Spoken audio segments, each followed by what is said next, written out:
As a young teenager, my eyesight began to steadily decline from a progressive eye condition called glaucoma, through which I acquired my disability later in life. I now live as a visually impaired person, but I personally prefer the term VIP. I had to start again, to accept, to adapt, unlearn, relearn, and in doing so, I realized that this is not disability. This is disability. It's not the white cane or the wheelchair, the hearing aid or the prosthetic that is the barrier. The inaccessible environment is. Let me give you a quick equation of disability.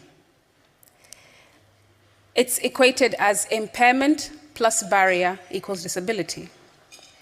For example, if the lights went off in this room right now and it was pitch black, all of you, I assume, who don't have visual impairment would struggle reading. But I, as a visually impaired person, wouldn't struggle reading. And that would make you disabled in that example. So impairment plus barrier equals disability. Impairment being that you don't have a superpower of reading at night, the barrier being the lights being cut off, and the disability, you understand my point.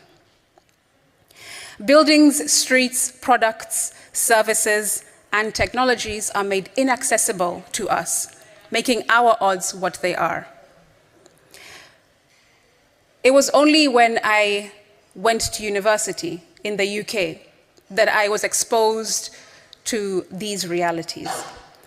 Being a young girl from a small island off the coast of Kenya, Mombasa, I never knew that there was anything like audio prompts on streetlights.